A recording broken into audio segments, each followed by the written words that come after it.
suis Saïd Gedeyon, je suis adjoint directeur général à la Chambre de commerce, d'industrie et d'agriculture de Zahle et de la Bekaa au Liban. C'est une institution qui représente les intérêts du secteur privé à but non lucratif et qui vise à renforcer la situation économique de la plaine de la Bekaa, notamment dans les secteurs de l'industrie, de l'agriculture et du commerce.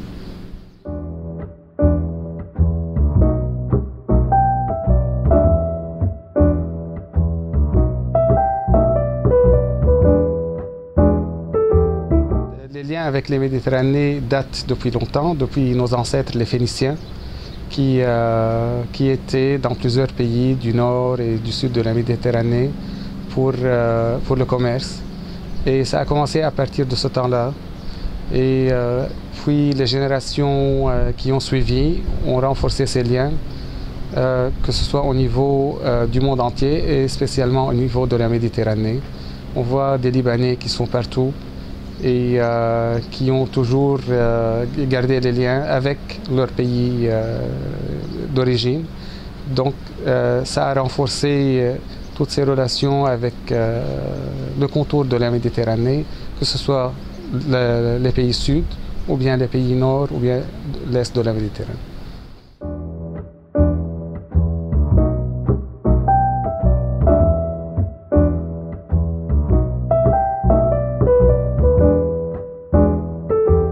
En tant que représentant de la vallée de la Bekaa, et surtout la Chambre, nous avons beaucoup d'intérêt à travailler, à coopérer dans les secteurs de l'agriculture, de l'agro-industrie, de l'agro-tourisme et notamment acquérir des connaissances, acquérir des compétences en ce qui concerne la certification des produits de terroir, renforcer donc la qualité.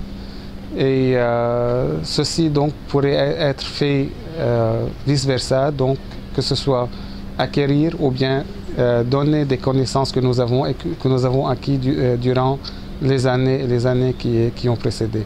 La Bekaa, c'est une zone qui est riche, où il y a beaucoup d'industries agroalimentaires. On vise à renforcer ces exportations et acquérir de nouveaux marchés tout autour de la Méditerranée.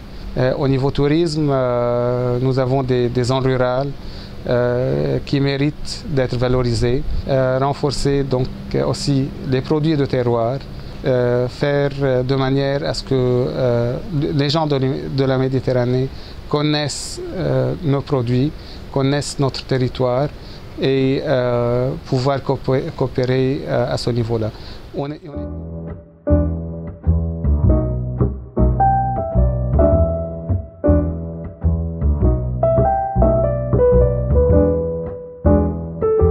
Nous vivons actuellement une situation d'instabilité, instabilité géopolitique, sécuritaire et économique.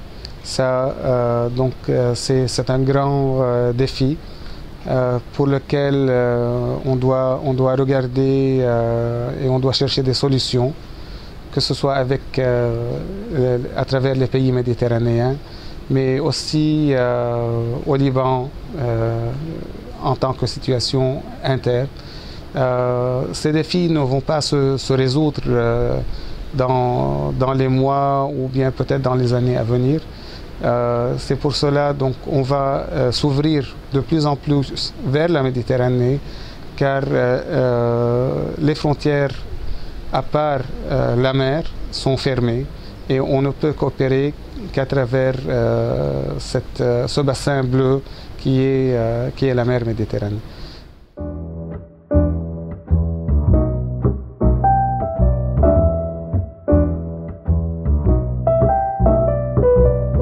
L'expérience avec Anima a commencé avec un projet financé par l'Union européenne, le projet Lactimed, qui a travaillé surtout sur le renforcement et la valorisation des produits typiques méditerranéens.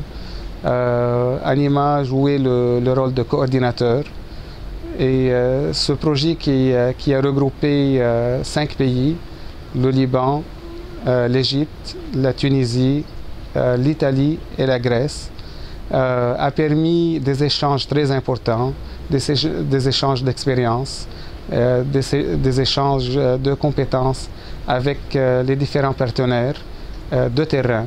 On a réussi à donner une bonne image de ces produits-là à travers des foires internationales qui a permis d'ouvrir une nouvelle période ou bien de permettre à ces produits-là d'être connus.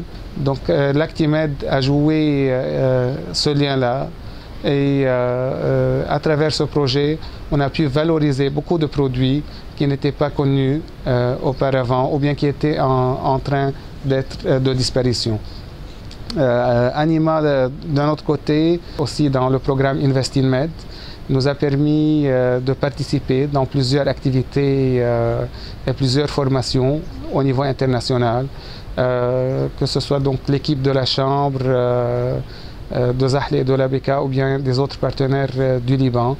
Ça a permis l'ouverture et ça a permis d'acquérir donc beaucoup de choses à travers les années qui ont passé.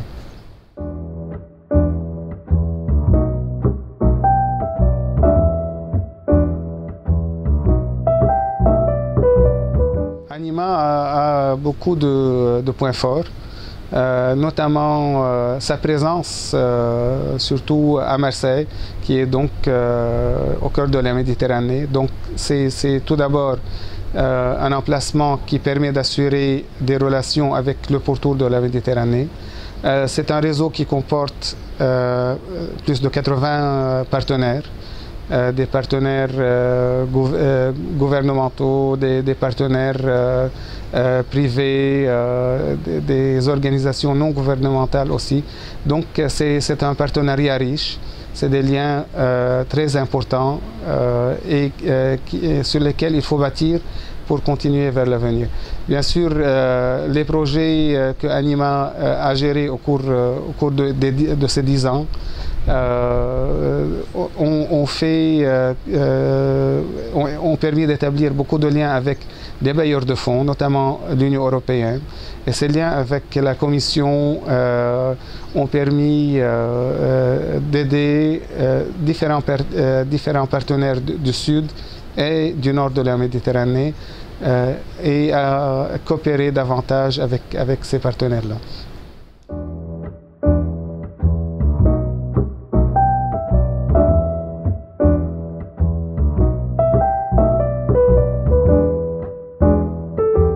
Dans les 10 ans à venir, la stratégie doit être une stratégie d'ouverture, une stratégie d'acquisition de nouveaux partenaires, de manière à élargir ce réseau et à regrouper différents acteurs économiques du pourtour de la Méditerranée et pourquoi pas en dehors de la Méditerranée qui veulent profiter des relations avec les pays méditerranéens.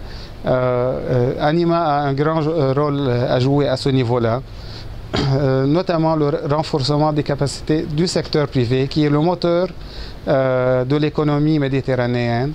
Et ce secteur privé mérite beaucoup d'attention, mérite une assistance particulière de la part d'Anima et de ses partenaires. C'est comme ça donc pour moi que l'avenir d'Anima doit être destiné.